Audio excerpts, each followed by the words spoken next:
Flowey is Not a Good Life Coach by Unrested Jade. Chapter 16. You're posting a lot of song lyrics and we're all worried about you.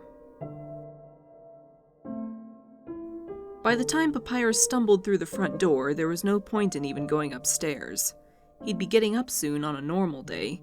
After checking for signs that Sans was awake, he wasn't, Papyrus started a pot of coffee. He'd need it today. He didn't need very much sleep, what most people would consider a long nap, really, but staying up on top of hours of magical exertion had him feeling like the walking dead. At least he wasn't in pain anymore. His jaw only ached a little, nothing compared to what was now technically yesterday. Flowey had kept his word. He sat at his usual place while he waited on the coffee. The couch was out of the question. Lumpy as it was, he might fall asleep if he sat there. He stared at Sans' pet rock, counting the colored sprinkles scattered over it. His head was empty, too tired and too strung out for coherent thought. The coffee maker gurgled in the kitchen. 5 minutes, give or take, and then he could head upstairs and try to make a start on the reports. Bro? Papyrus? Papyrus sat up, blinking. What? When had he fallen asleep? He didn't even remember putting his head down. Sans looked him up and down, concern written in the set of his mouth. What's up, bro? Nothing, Papyrus said, still muzzy from an unknown but inadequate amount of sleep. Just drifted off, I guess. Huh. Hey, Sans said. Your face looks better.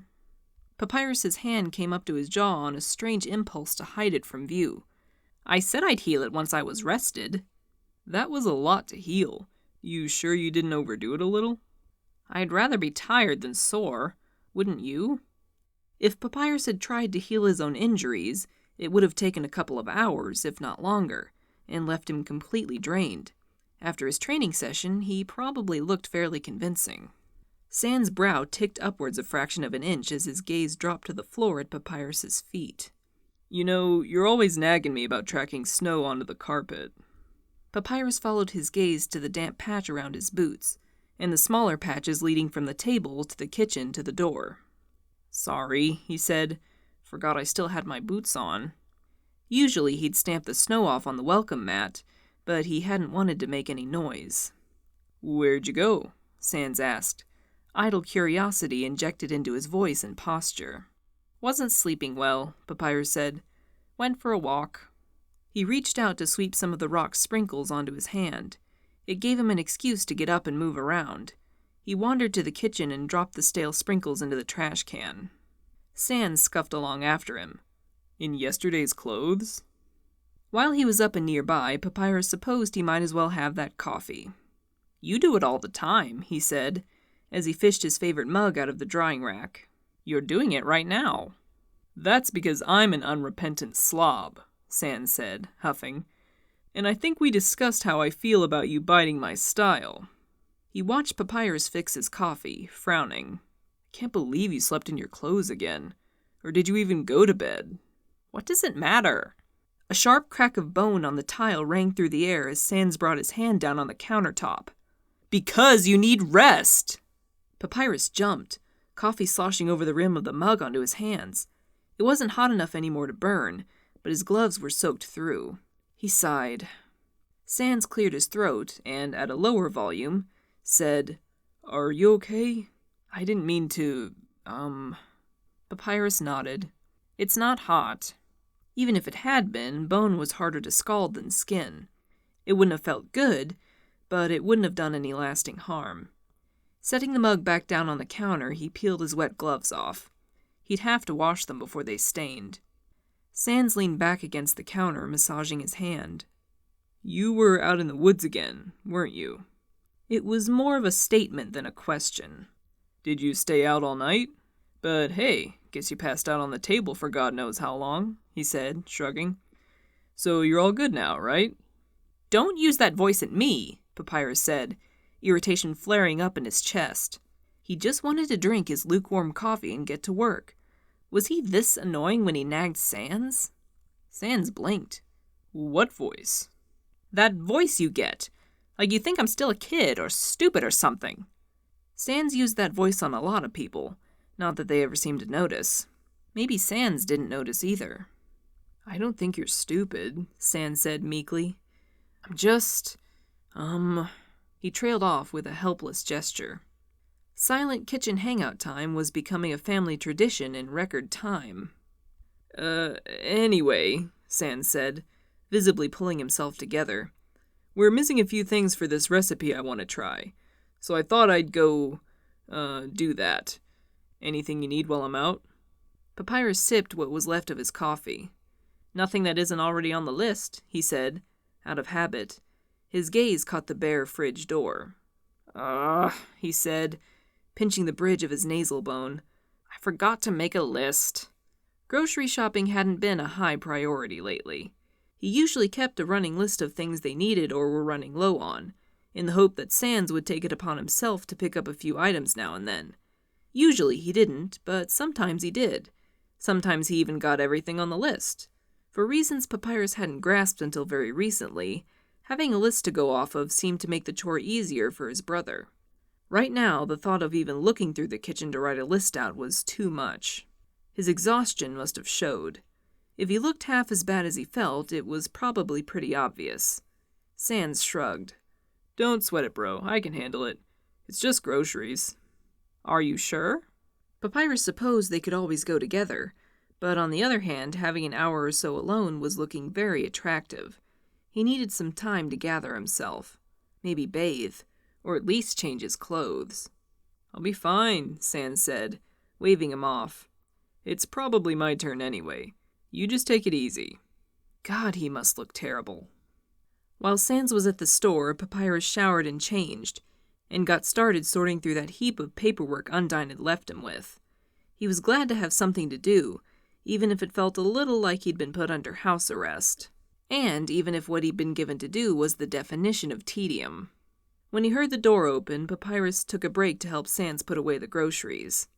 With the way his morning had been going, staring at sloppy handwriting was almost a relief, except that he already had a headache. Surprisingly, Sans had done a decent job, though he'd gotten a good deal of random items that didn't seem like they could go together.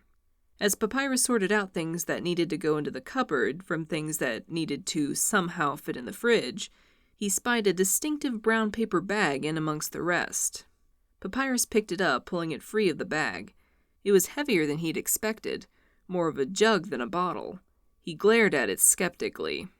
"I seriously doubt your recipe calls for cider, let alone this much." Sans looked over from the cupboard he was filling with several varieties of pickles. "Hey, at that price, I couldn't afford not to get it." He winced and put his hands up in surrender. "Hey, don't look at me like that. It's not like I'm going to drink it all today." "I should certainly hope not."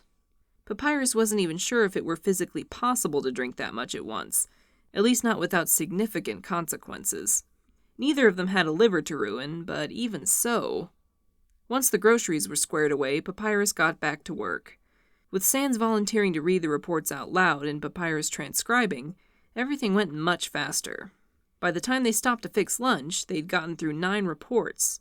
There were somewhere around 200 in all, by Papyrus's estimate, but it was a decent start. The recipe Sans wanted to try was, as Papyrus should have expected, Quiche Lorraine. And quiche, as it turned out, was a pretty involved process if a monster were trying to do it right, which they assuredly were not going to do. Snowdon wasn't a big town, and the store only carried a small selection, plus whatever the shopkeeper found on excursions to the dump. This meant they had to make a few substitutions to the recipe. Yogurt for heavy cream, tinned red herring for slab bacon. Slight adjustments. It would probably work out. "Okay," Sans said, gamely spooning yogurt into a large bowl. "She said we're supposed to separate the eggs." Papyrus picked up the required number of eggs out of their carton, lining them up on the counter. "Separate them from what?"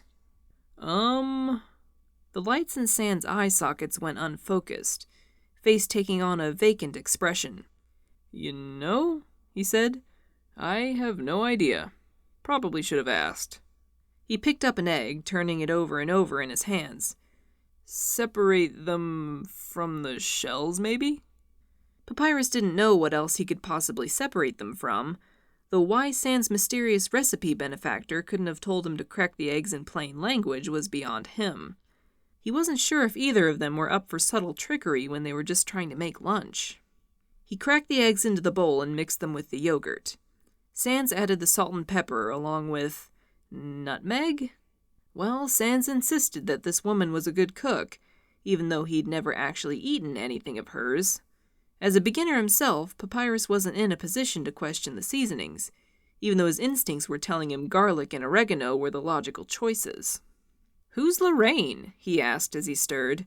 The mixture wasn't looking very appetizing so far, sort of unpleasantly slimy. "Is that her name?" He took a moment to wonder if he was having fun and just hadn't realized it. Sans was cooking with him. This should be a red-letter day.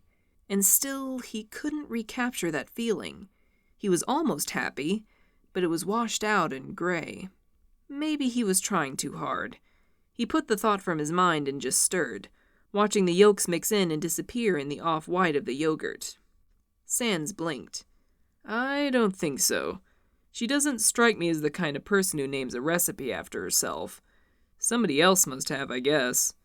He shrugged and went back to opening tins of herring. A pungent, fishy smell soon permeated the kitchen. "How long have you been talking to this person?"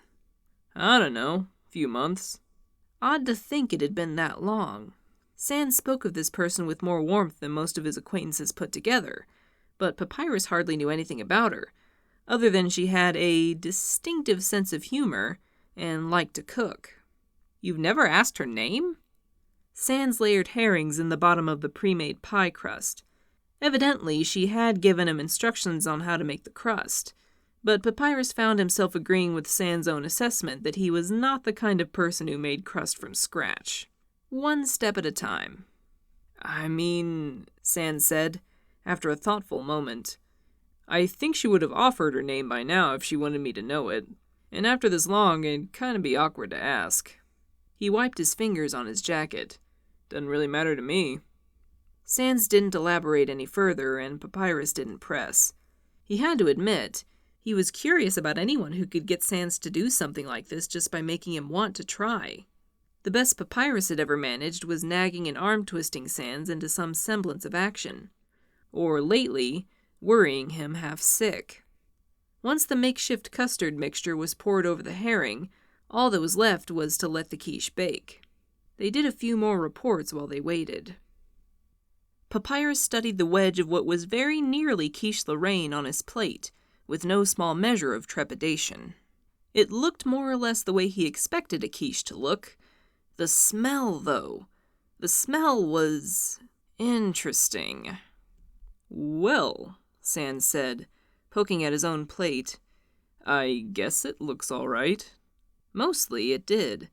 The custard was holding together, and the herring made a nice red stripe along the bottom, save for a few of the delicate little fish bones poking out of the sides. Papyrus tried to think of it as added calcium. There was no turning back now. He had to at least try it. In one quick motion, he popped a bite into his mouth. The next few seconds were spent trying hard to not spit it back out. Sans watched him chew. How is it?" He hadn't taken a bite himself yet. The quiche tasted about how it smelled, except more so. Papyrus gulped, trying and failing to suppress a weak cough that followed. It's... He tried to find the words.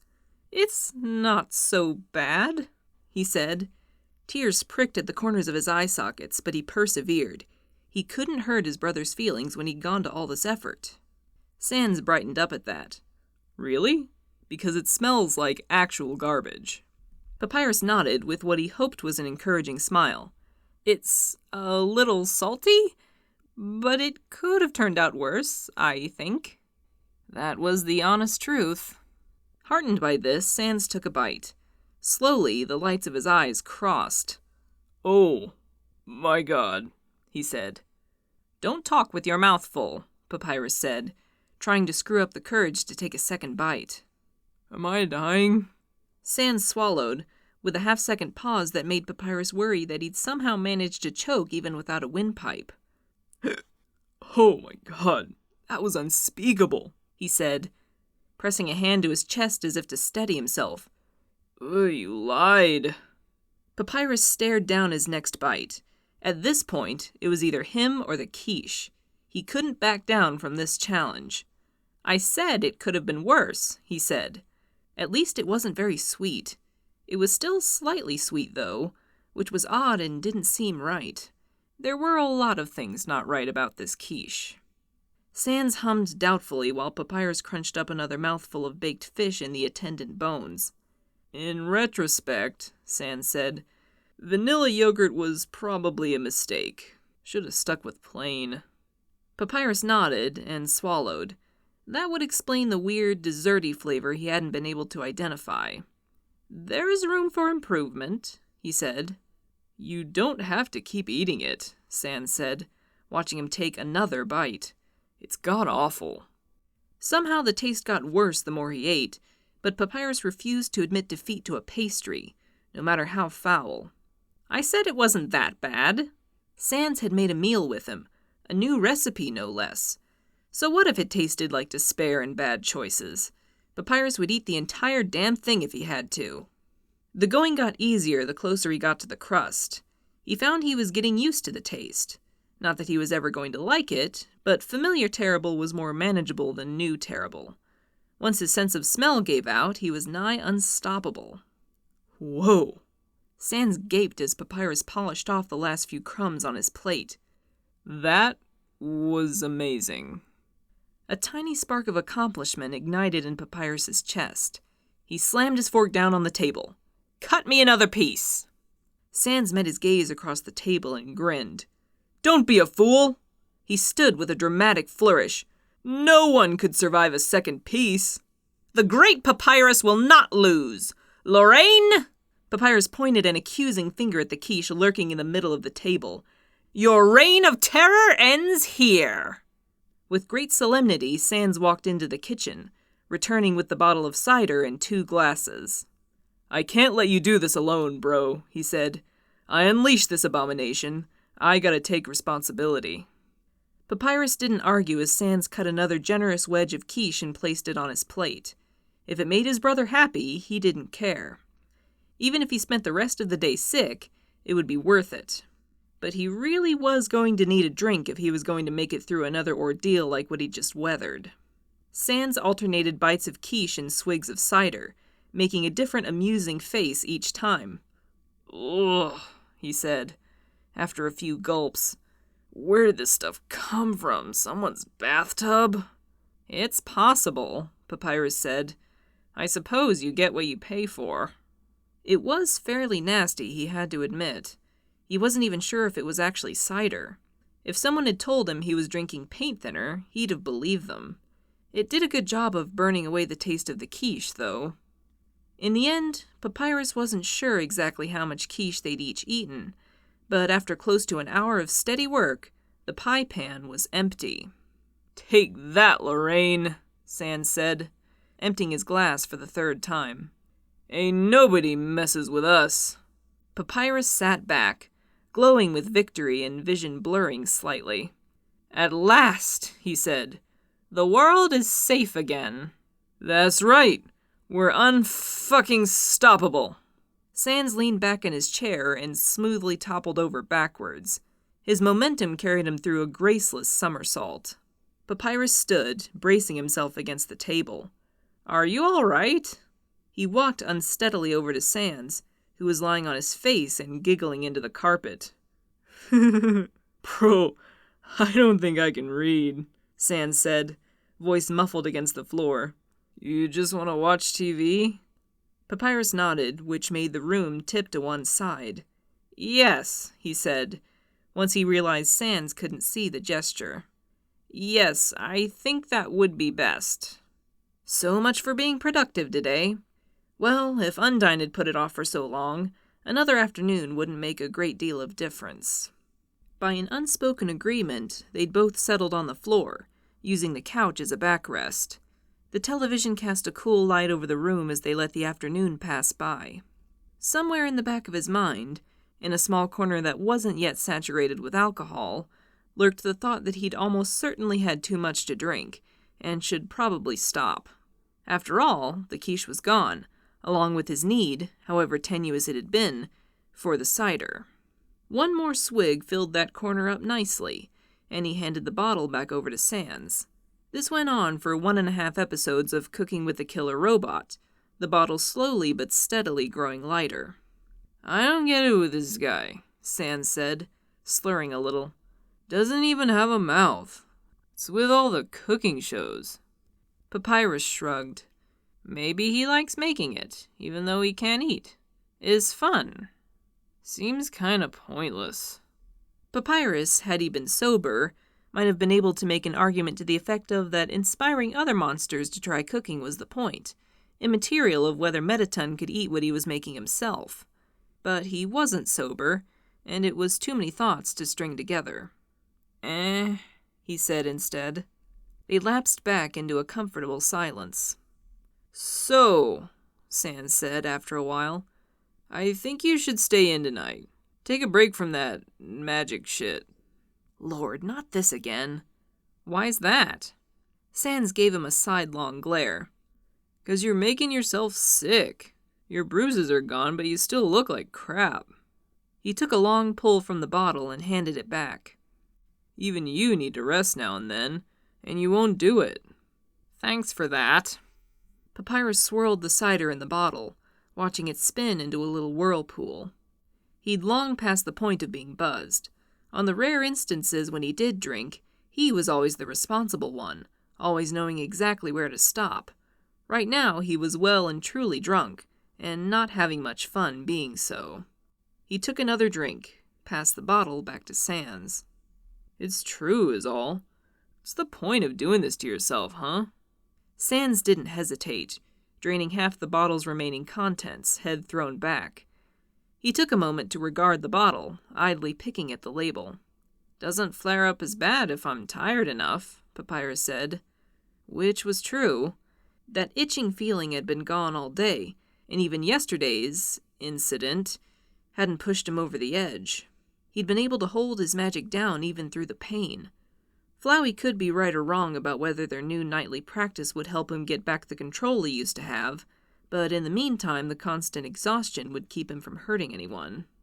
Sans seemed to think on this for a while, still picking at the cider label. The cooking show wasn't very interesting anymore. Papyrus shifted, slumping so that he could rest his head on the couch cushion and crossing his arms over his chest. He watched the light from the TV flicker across the ceiling. "Please don't worry so much," he said. "I'll get this figured out." The only reply was a grunt. For a few minutes, the only sound aside from the TV was the soft click of bone on glass and the tearing of paper. That sort of thing used to drive Papyrus up the wall. Another mess to clean up. He couldn't recall the last time he'd vacuumed the living room, come to think of it. Sans sat up a little straighter, setting the bottle down between them. "You know, you're my whole family. Yeah?" Papyrus blinked. That was an accurate statement, even if the wording was strange. They had no cousins, no uncles or aunts, no parents. All they'd ever had was each other. It had never bothered him, not really. "Yeah," he said. He kept his gaze fixed on the ceiling. "And even if we weren't brothers, you'd still be my best friend," Sans went on, the cider rendering him wordier than usual. "But we are, and it's always been just me and you, hasn't it? Right down the line." "That's true." Papyrus could feel the oncoming guilt trip, and braced for impact. Sans fell quiet, as though collecting his thoughts. "And that's never gonna change, all right? There's nothing you could ever tell me that would ever..." He trailed off, losing either his train of thought or his nerve. "Anyway," he said, "I'm always rooting for you, so don't think you ever have to go it alone, okay? Because you don't." Self-consciousness radiated from him.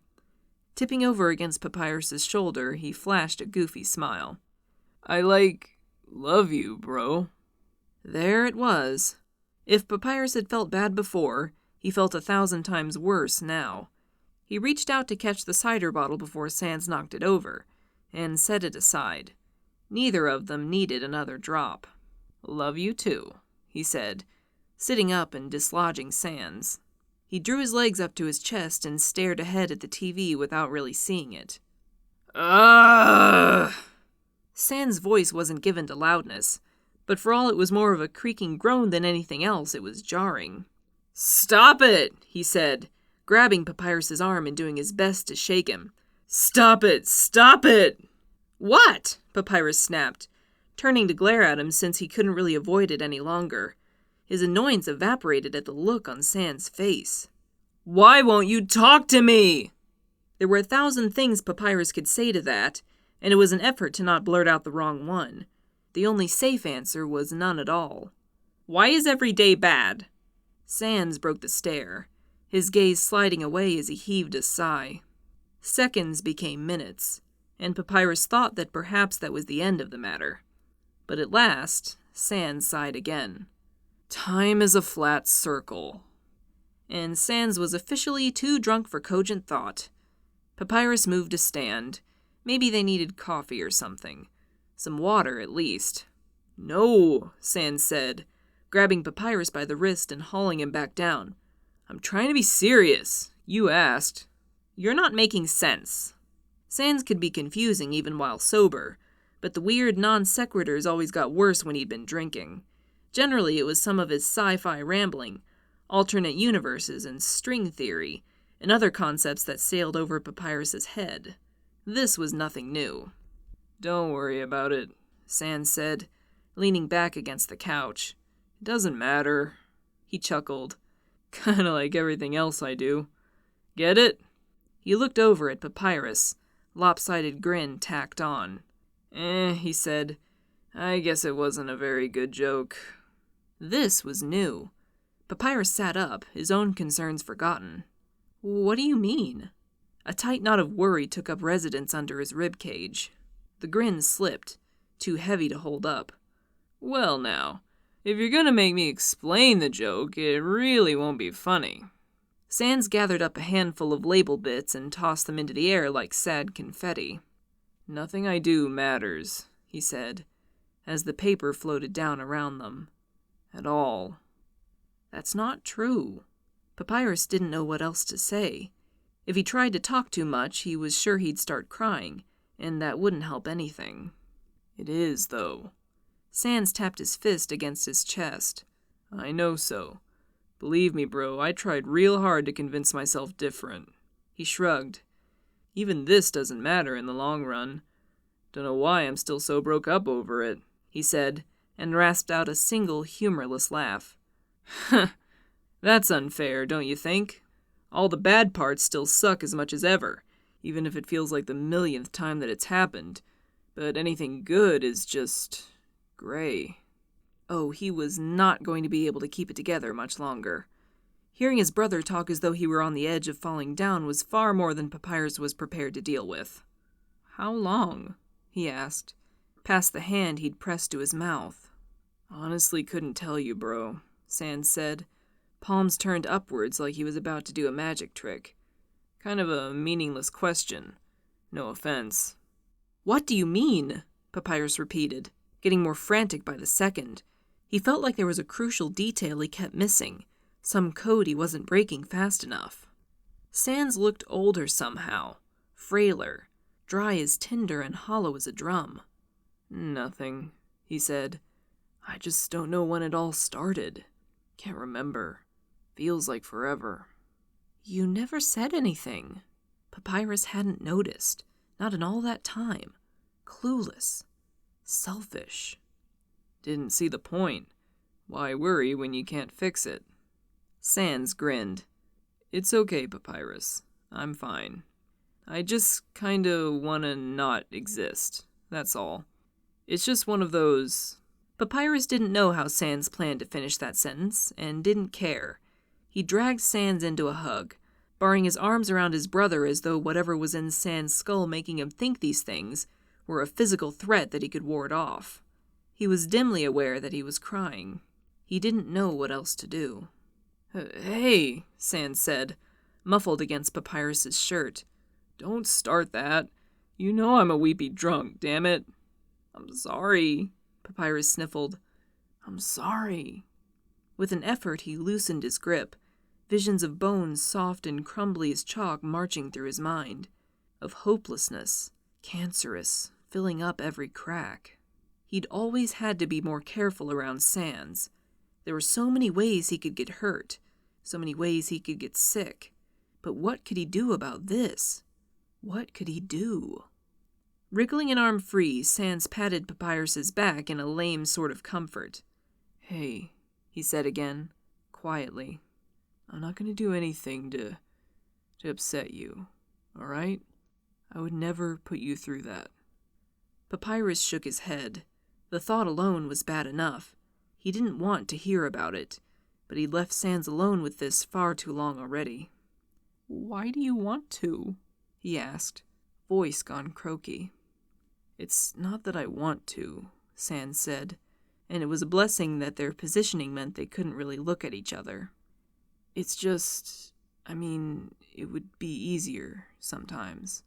Like if I could maybe sleep for the rest of my life. That'd be pretty nice."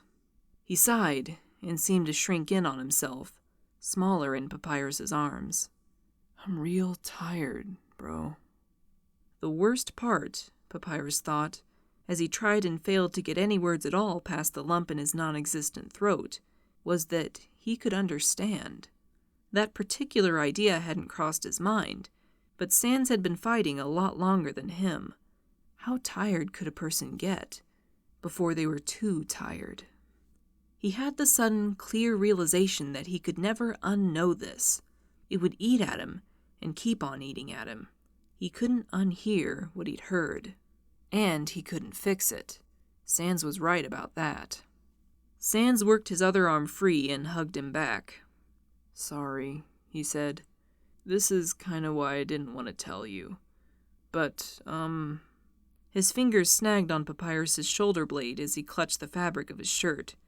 "If something's up, you can tell me. I'm not gonna judge you or anything like that. I'll get it." Even without Flowey's threat hanging over him, Papyrus didn't want to put yet more weight on Sans' shoulders, make him worse off than he already was. You can't fix it." Sans squeezed him hard, with a muttered curse.